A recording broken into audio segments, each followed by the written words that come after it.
ನಮಸ್ಕಾರ ಸ್ನೇಹಿತರೆ. ದಾವಣಗೆರೆ ಚುನಾವಣೆ ನಡೆದು ರಿಸಲ್ಟ್ ಬಂದು ಬಹಳಷ್ಟು ದಿನಗಳಾಗೋಯ್ತು. ಆದರೆ ಈಗ ಕೆಲವೊಂದು ವಿಷಯಗಳು ಹೊರ ಬರ್ಲಿಕ್ಕೆ ಶುರುವಾಗಿದೆ. ಅಂದ್ರೆ ಇದೇನು ಸೀಕ್ರೆಟ್ ಅಲ್ಲ, ಎಲ್ರಿಗೂ ಗೊತ್ತಿರುವಂತಹ ವಿಷಯ. ಆದರೆ ಈಗ ಬಂದಿರುವಂತಹ ಈ ಒಂದು ಆಡಿಯೋದಿಂದಾಗೆ ಜಮೀರ್ ಅಹಮದ್ ಖಾನ್ ಅವರಿಗೆ ಸಮಸ್ಯೆಗಳು ಪ್ರಾರಂಭ ಆಗುವಂತ ಸಾಧ್ಯತೆಗಳು ಕಾಣಿಸ್ತಾ ಇದೆ. ನಿಮ್ಗೆ ಗೊತ್ತಿದೆ, ನಿನ್ನೆಯಿಂದ ಒಂದು ಆಡಿಯೋ ಎಲ್ಲೆಡೆ ಓಡಾಡ್ತಾ ಇದೆ. ಆ ಆಡಿಯೋದ ಪ್ರಕಾರ ಜಮೀರ್ ಅಹಮದ್ ಖಾನ್ ಅವರು ಅಲ್ಲಿ ಪಕ್ಷ ವಿರೋಧಿ ಚಟುವಟಿಕೆಗಳಲ್ಲಿ ತೊಡಗಿಸಿಕೊಂಡಿದ್ದಾರೆ ಅನ್ನೋದು ಪ್ರೂವ್ ಆಗ್ತಾ ಇದೆ. ಒಂದ್ ವೇಳೆ ಈ ಆಡಿಯೋದಲ್ಲಿ ಮಾತಾಡಿರೋದು ಅವರೇ ಅಂತೇಳಿ ಆದ್ರೆ ಖಂಡಿತವಾಗಿ ಜಮೀರ್ ಅಹಮದ್ ಖಾನ್ ಅವರಿಗೆ ಸಮಸ್ಯೆಗಳು ಪ್ರಾರಂಭ ಆಗ್ತದೆ. ಒಂದ್ ವೇಳೆ ಇದು ಪ್ರೂವ್ ಆದ್ರೆ ಖಂಡಿತವಾಗಿ ಜಮೀರ್ ಅಹಮದ್ ಖಾನ್ ಅವ್ರನ್ನ ಪಕ್ಷದಿಂದನೇ ಉಚ್ಚಾಟನೆ ಮಾಡುವಂತ ಸಾಧ್ಯತೆ ಇದೆ. ಹಾಗೆ ಈಗ ಬರ್ತಾ ಇರುವಂತ ಸುದ್ದಿ ಪ್ರಕಾರ ಒಂದ್ ವೇಳೆ ಕಾಂಗ್ರೆಸ್ ಹೈಕಮಾಂಡ್ ಜಮೀರ್ ಅಹಮದ್ ಖಾನ್ ಮೇಲೆ ಏನಾದ್ರೂ ಕ್ರಮವನ್ನ ಕೈಗೊಂಡ್ರೆ ಅವರು ತಮ್ಮದೇ ಆದಂತಹ ಒಂದು ಹೊಸ ಪಕ್ಷವನ್ನ ಸ್ಥಾಪನೆ ಮಾಡ್ತಾರೆ. ಈ ರೀತಿಯಾದಂತಹ ಸುದ್ದಿಗಳು ಎಲ್ಲೆಡೆ ಹರಿದಾಡ್ತಾ ಇದೆ. ಹಾಗಾದ್ರೆ ಕಾಂಗ್ರೆಸ್ ಹೈಕಮಾಂಡ್ ಜಮೀರ್ ಅಹಮದ್ ಖಾನ್ ಅವ್ರನ್ನ ಪಕ್ಷದಿಂದ ಉಚ್ಚಾಟನೆ ಮಾಡಬಹುದಾ, ಅಥವಾ ಅವ್ರ ಮೇಲೆ ಬೇರೆ ರೀತಿಯಾದಂತಹ ಕ್ರಮವನ್ನ ಕೈಗೊಳ್ಳಬಹುದಾ? ಒಂದ್ ವೇಳೆ ಉಚ್ಚಾಟನೆ ಮಾಡಿದ್ರೆ, ಜಮೀರ್ ಅಹಮದ್ ಖಾನ್ ಹೊಸ ಪಕ್ಷವನ್ನ ಸ್ಥಾಪನೆ ಮಾಡಿದ್ರೆ, ಅದರಿಂದ ಮುಂದಿನ ದಿನಗಳಲ್ಲಿ ಕಾಂಗ್ರೆಸ್ ಪಕ್ಷಕ್ಕೆ ಕರ್ನಾಟಕದಲ್ಲಿ ಯಾವ ರೀತಿಯಾದಂತಹ ಹೊಡೆತ ಬೀಳ್ಬಹುದು? ಈ ಎಲ್ಲ ವಿಷಯಗಳಿಗೆ ಸಂಬಂಧಪಟ್ಟಂತೆ ನಿಮ್ ಜೊತೆ ಒಂದಿಷ್ಟು ವಿಷಯಗಳನ್ನು ಶೇರ್ ಮಾಡ್ಕೋತಾ ಇದ್ದೇನೆ. ಸ್ನೇಹಿತರೆ, ನಿಮ್ಮೆಲ್ಲರನ್ನು ಕಾಫಿ ವಿತ್ ಡಿಜಿಟಲ್ ಚಾನಲ್ಗೆ ಸ್ವಾಗತಿಸ್ತಾ ಇದ್ದೇನೆ. ಸ್ನೇಹಿತರೆ, ದಾವಣಗೆರೆ ಉಪಚುನಾವಣೆ ಸಂದರ್ಭದಲ್ಲಿ ನಡೆದಂತ ಎಲ್ಲಾ ಘಟನೆಗಳು ನಿಮ್ಗೆ ತುಂಬಾ ಚೆನ್ನಾಗಿ ಗೊತ್ತಿದೆ. ಅಲ್ಲಿ ಆಗಿರುವಂತಹ ಸಮಸ್ಯೆ ಏನು ಅಂತ ಹೇಳಿದ್ರೆ, ದಾವಣಗೆರೆಯಲ್ಲಿ ಮುಸ್ಲಿಂ ಅಭ್ಯರ್ಥಿಗೆ ಟಿಕೆಟ್ ಅನ್ನ ಕೊಡಬೇಕು ಅಂತೇಳಿ ಜಮೀರ್ ಅಹಮದ್ ಖಾನ್ ಬಹಳಷ್ಟು ಪ್ರಯತ್ನವನ್ನ ಪಟ್ಟಿದ್ರು. ಕೇವಲ ಜಮೀರ್ ಅಹಮದ್ ಖಾನ್ ಅಂತ ಕೊಂಡಲ್ಲ, ಕಾಂಗ್ರೆಸ್ ಪಕ್ಷದಲ್ಲಿರುವಂತಹ ಎಲ್ಲಾ ಮುಸ್ಲಿಂ ನಾಯಕರು ಕೂಡ ಅಲ್ಲಿ ಮುಸ್ಲಿಂ ಅಭ್ಯರ್ಥಿಗೆ ಟಿಕೆಟ್ ಅನ್ನು ಕೊಡಬೇಕು ಅಂತ ಪ್ರಯತ್ನಿಸಿದ್ರು. ಆದ್ರೆ ಕಾಂಗ್ರೆಸ್ ಹೈಕಮಾಂಡ್ ಅದನ್ನು ನಿರಾಕರಿಸಿತು.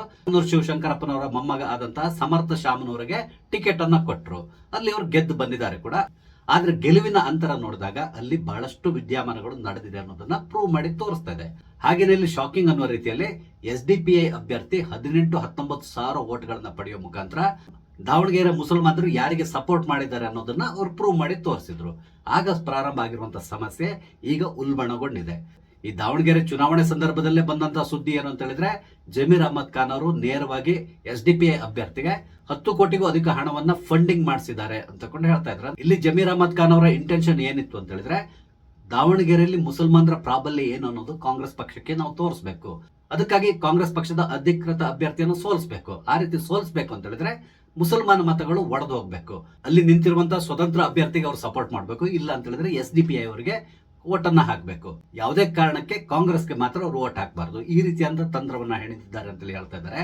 ಆ ಸಂದರ್ಭದಲ್ಲಿ ಅವರು ಅಲ್ಲಿಯ ಮುಸ್ಲಿಂ ಮುಖಂಡ ಸಿರಾಜ್ ಅವ್ರ ಜೊತೆಗೆ ಮಾತಾಡಿರುವಂತಹ ಆಡಿಯೋ ಈಗ ಹೊರ ಬಿದ್ದಿದೆ. ಆದ್ರೆ ಇಲ್ಲಿ ಜಮೀರ್ ಅಹಮದ್ ಖಾನ್ ಅವರು ಇದನ್ನ ನಿರಾಕರಿಸ್ತಾ ಇದ್ದಾರೆ. ಈ ಆಡಿಯೋದಲ್ಲಿರುವಂತಹ ಧ್ವನಿ ನನ್ನದಲ್ಲ, ಇದು ಫೇಕ್ ಆಡಿಯೋ ಅಂತಕೊಂಡು ಹೇಳ್ತಾ ಇದ್ದಾರೆ. ಹಾಗೇನೆ ಸಿರಾಜ್ ಅವರು ಕೂಡ ಹೇಳಿಕೆಯನ್ನು ಕೊಟ್ಟಿದ್ದಾರೆ. ಆದ್ರೆ ಇಲ್ಲಿರುವಂತಹ ಸಮಸ್ಯೆ ಏನು ಅಂತ ಹೇಳಿದ್ರೆ, ಈ ಆಡಿಯೋ ಫೇಕಾ ಅಥವಾ ಒರಿಜಿನಲ್ ಅದು ಬೇರೆ ವಿಷಯ.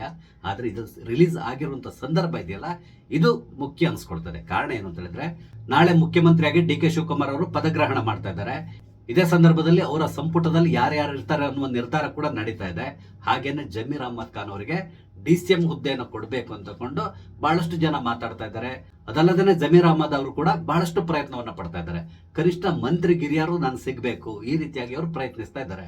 ಆದ್ರೆ ಸದ್ಯಕ್ಕೆ ಬರ್ತಾ ಇರುವಂತಹ ಸುದ್ದಿ ಪ್ರಕಾರ DK ಶಿವಕುಮಾರ್ ಅವರ ಮಂತ್ರಿ ಮಂಡಲದಲ್ಲಿ ಜಮೀರ್ ಅಹಮದ್ ಖಾನ್ಗೆ ಜಾಗ ಇಲ್ಲ ಅಂತೇಳಿ ಹೇಳ್ತಾ ಇದ್ದಾರೆ.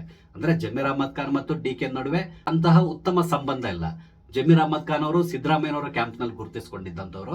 ಆದ್ರೆ ಈಗ ಇರುವಂತಹ ಸಮಸ್ಯೆ ಏನು ಅಂತ ಹೇಳಿದ್ರೆ, ಈ ಆಡಿಯೋ ರಿಲೀಸ್ ಆದ್ಮೇಲೆ ಜಮೀರ್ ಅಹಮದ್ ಖಾನ್ ಅವರು ಸಿದ್ದರಾಮಯ್ಯನವ್ರನ್ನ ಭೇಟಿ ಮಾಡಿ ಅವ್ರನ್ನ ಕನ್ವಿನ್ಸ್ ಮಾಡ್ಲಿಕ್ಕೆ ಕೂಡ ಪ್ರಯತ್ನಿಸಿದ್ರು. ನೀವು ನೋಡಿರ್ಬಹುದು, ನಿನ್ನೆ HL ಏರ್ಪೋರ್ಟ್ ವರೆಗೂ ಕೂಡ ಸಿದ್ದರಾಮಯ್ಯನವರ ಜೊತೆಗೆ ಜಮೀರ್ ಅಹಮದ್ ಖಾನ್ ಅವರು ಹೋಗಿದ್ರು. ಅಲ್ಲಿ ಸಿದ್ದರಾಮಯ್ಯನವ್ರನ್ನ ಕನ್ವಿನ್ಸ್ ಮಾಡ್ಲಿಕ್ಕೆ ಪ್ರಯತ್ನಿಸಿದ್ರು.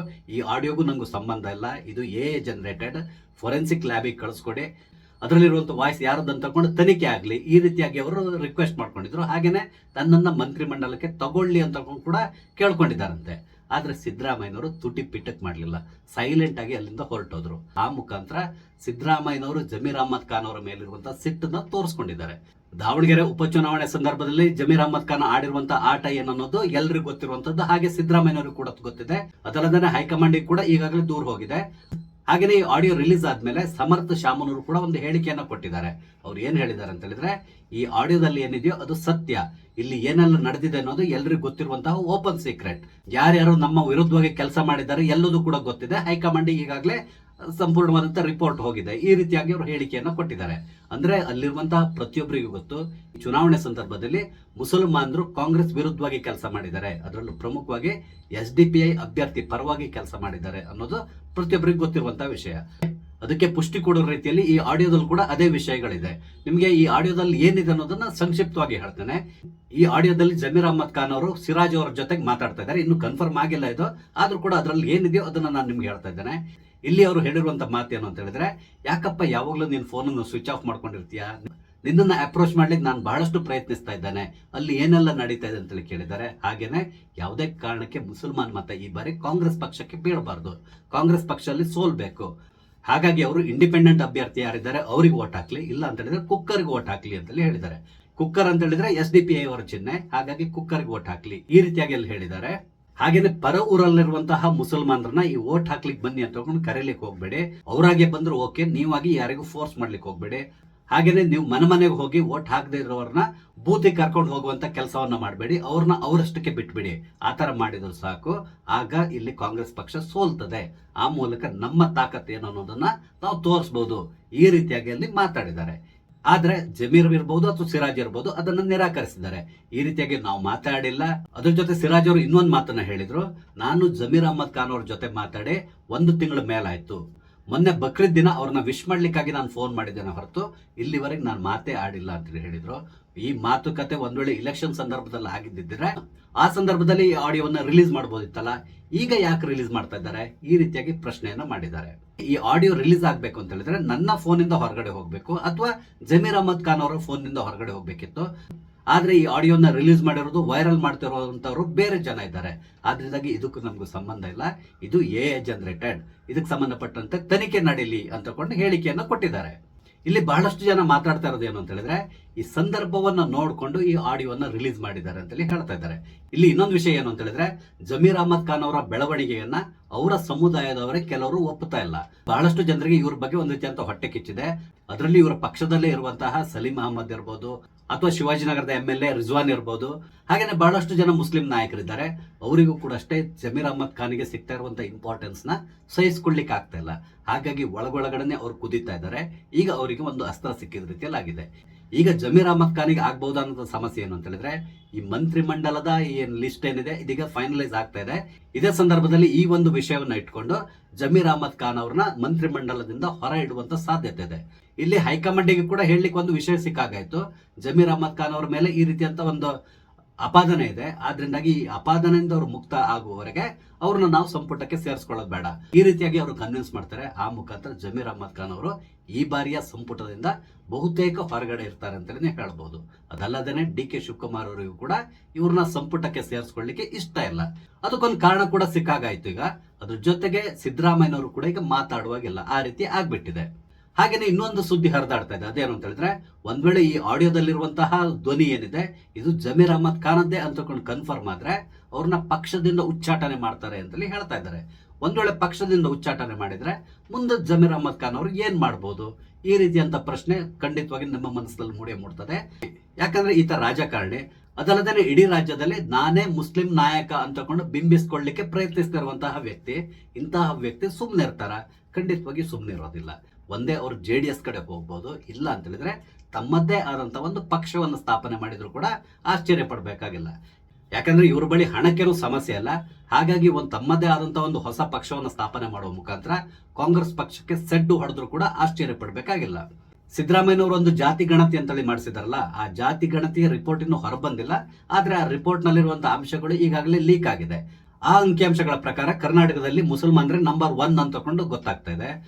ಹಾಗಾಗಿ ಜಮೀರ್ ಅಹ್ಮದ್ ಖಾನ್ ಅವರು ತಮ್ಮ ಮುಸ್ಲಿಂ ಸಮುದಾಯದವ್ರನ್ನ ಒಗ್ಗೂಡಿಸ್ಕೊಂಡು ಒಂದು ಪಕ್ಷವನ್ನ ಮಾಡಿ ತಮ್ಮ ತಾಕತ್ ಏನು ಅನ್ನೋದನ್ನ ಕಾಂಗ್ರೆಸ್ ಪಕ್ಷಕ್ಕೆ ತೋರಿಸುವಂತಹ ಸಾಹಸಕ್ಕೆ ಕೈ ಹಾಕಿದ್ರು ಕೂಡ ನಾವು ಆಶ್ಚರ್ಯ ಪಡ್ಬೇಕಾಗಿಲ್ಲ. ನಿಮ್ಗೆ ಗೊತ್ತಿದೆ, ಇತ್ತೀಚಿನ ವರ್ಷಗಳಲ್ಲಿ ನಡೀತಾ ಇರುವಂತಹ ಚುನಾವಣೆಗಳಲ್ಲಿ ಕಾಂಗ್ರೆಸ್ ಪಕ್ಷ ಯಾರನ್ನ ನೆಚ್ಕೊಂಡಿದೆ ಅಂತೇಳಿ. ಎಲ್ಲೆಲ್ಲಿ ಮುಸ್ಲಿಂ ಬಾಹುಳ್ಯ ಇದೆಯೋ ಅಲ್ಲಿ ಅವ್ರು ಗೆದ್ದು ಬರ್ತಾ ಇದ್ದಾರೆ. ಮೊನ್ನೆ ನಡೆದಂತಹ ಅಸ್ಸಾಂ ಚುನಾವಣೆಯನ್ನೇ ಬೇಕಾದ್ರೆ ನೀವು ತಗೊಳ್ಳಿ, ಅಲ್ಲಿ ಗೆದ್ದಂತಹ ಒಟ್ಟು 29 ಕಾಂಗ್ರೆಸ್ MLAಗಳಲ್ಲಿ 28 ಜನ ಕಾಂಗ್ರೆಸ್ MLAಗಳು ಮುಸಲ್ಮಾನರಾಗಿದ್ದಾರೆ.